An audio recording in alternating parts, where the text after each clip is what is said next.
Muito O bom. objetivo foi esse. Muito bom.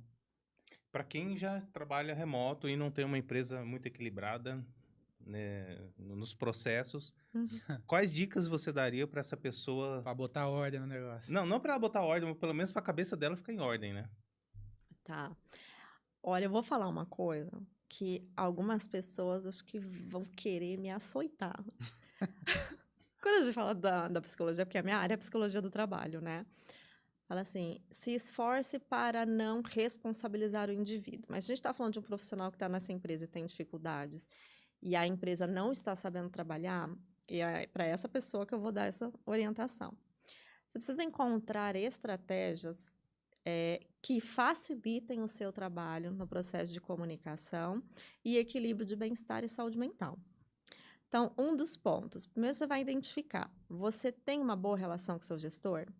Você tem essa questão da confiança em que você pode, de fato, abrir não o livro da sua vida, mas ter o espaço para falar quando algo não está funcionando muito bem? Planejar muito bem as suas próprias atividades, não esperando só que o gestor faça alguma coisa, porque tem muito profissional que fica esperando. Uhum. O gestor que manda, o gestor que faz, e aí eu fico aqui, né, esperando as coisas acontecerem. Então, eu preciso ter essa proatividade também do movimento, né? E esse movimento não é só das tarefas, mas uma delas. Planeja o seu dia, planeja a sua rotina, e estabeleça as metas que sejam reais, que sejam tangíveis, que sejam acessíveis, que esteja alinhada com o escopo de trabalho da sua função, com o seu gestor. Ai, Vivi, mas eu não tenho suporte dele, então eu vou orientar que você trabalhe as suas questões emocionais de manejo e regulação. Então, identificando qual é o seu gargalo. Se o seu gargalo são altas demandas de trabalho que pode levar a uma sobrecarga, o que você pode fazer com isso? Dá para conversar com esse gestor e renegociar algumas atividades? Existe também a questão das metas SMART, que a gente fala que é identificar o que é de fato prioritário, o que é importante, você reestruturar essa agenda. Então, são algumas estratégias que auxiliam para que você trabalhe menor, com menos, com uma tendência de redução do estresse, melhorar o seu bem-estar. Ah, Vi, mas quem precisa dar esse suporte à empresa? Ok, mas se a empresa não te dá, você vai ficar esperando? Uhum. Então, esses são alguns caminhos. Certo. E ia perguntar também que dica que você daria para que os colaboradores consigam, que trabalham em trabalho remoto ou híbrido, consigam separar bem a vida pessoal da profissional, né? Seja a própria pessoa, às vezes ela mora sozinha e tem esse problema, ou principalmente tiver família, né? Tiver esposa, filhos. Quais dicas que você dá? Sabe o que eu fiz? A Neis vai me matar, mas tudo bem. Ah, Eu não ficava de bermuda nem nada. Eu ia lá, colocava uma roupa como se eu fosse trabalhar, sentava na minha mesa, aham. estou trabalhando. Aí ela, parece que foi um gatilho mental, assim, que ela evitou me interferir no meu trabalho. Aham. Não sei se faz sentido isso. Eu não faço isso não, eu fico de short meu, de chinelo, sem camisa. Ó, é um assunto que eu estava pensando hoje, colocar na rede social. Que curioso. É comprovado cientificamente. A gente está falando de dress code. Uhum. Tem estudos que realmente apontaram que você se vestir para o trabalho como se você fosse sair, a sua mente e o seu cérebro, ele entende que você está no contexto de trabalho mesmo você estando em casa. E aí isso já muda uma chave na sua vida para que você entre no trabalho e se você está no contexto familiar, as pessoas entendam. Então, de fato, isso é real. Mas também funciona o Glaucio trabalhar de short, de chinelo e tá tudo tranquilo, porque depende muito do perfil da pessoa. Tem pessoas que ela precisa estar ali, arrumada como se ela fosse sair. Tem outras que não, mas que de fato isso influencia, influencia. Que, ó, vamos dar um exemplo. Se você acorda e você vai para o seu trabalho e você continua de pijama,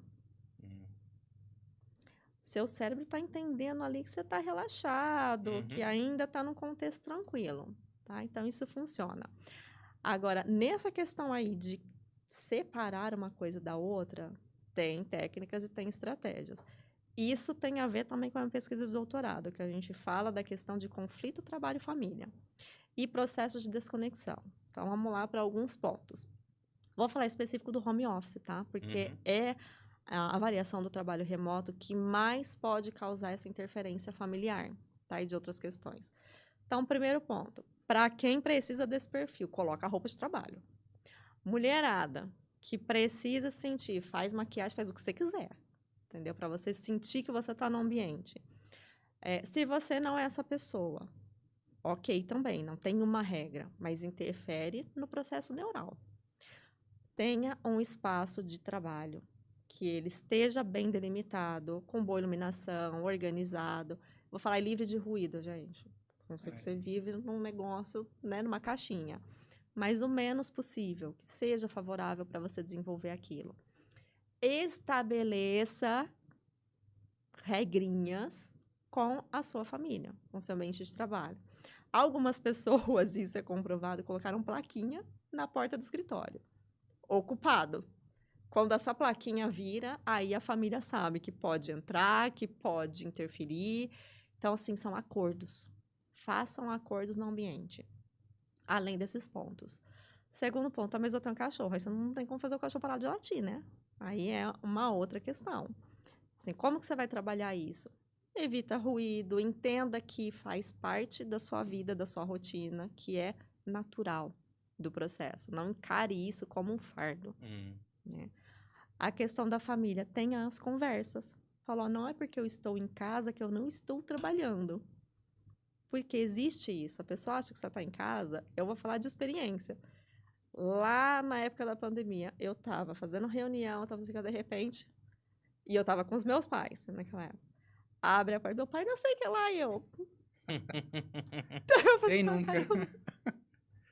Aí, um minutinho, dali 5 minutos. Vivi! Veio a minha mãe, é sério, gente? Mas porque é natural, você está em casa, então é outro movimento. Então, conversas, acordos muito bem delimitados, estratégias. Agora, separar trabalho.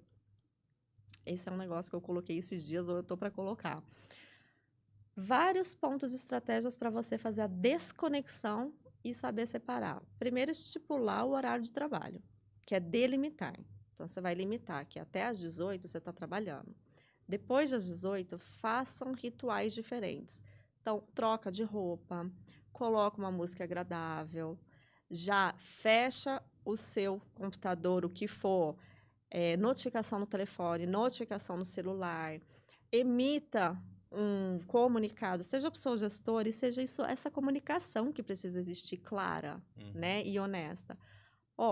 Meu horário é tal hora, ok? Se for muito urgente, mas muito urgente que não dá, ok. Mas essa comunicação do tipo, a essa hora eu já estou relaxando. Vai fazer uma caminhada com presença, sem ficar ouvindo música. Então, são alternativas estratégicas que funcionam.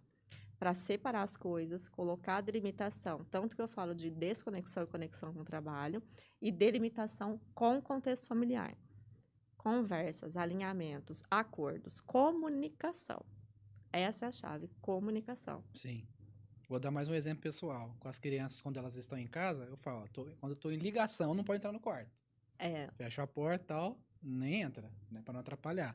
Por mais que não vou falar o tempo todo, tá? Às vezes o microfone tá mutado, o colega tá falando. Sim. Mesmo assim, tô prestando atenção, né? Então, bom não atrapalhar. Às vezes tem que perguntar alguma coisa pra mim. Tem que abrir e falar, criança do lado em cima conversando, né? Não é legal, né?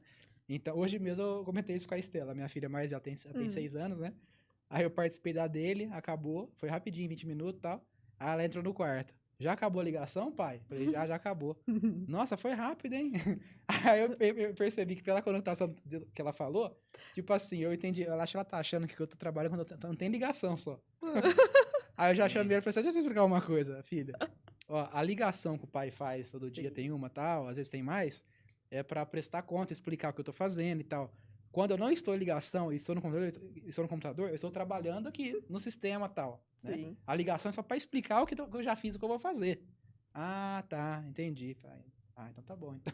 Porque pelo jeito que ela falou, parece tipo assim, tem ligação, acabou, pronto, agora tá livre. Tá livre. Vamos brincar, papai. Eu falo, tudo é comunicação. Gente. Na nossa vida, tudo é comunicação. E a criança não entende também essas coisas, né? Não, a criança você precisa ter ali um outro contexto, entendeu? Que é isso, senta, conversa, explica, porque ela vai pelo movimento, né?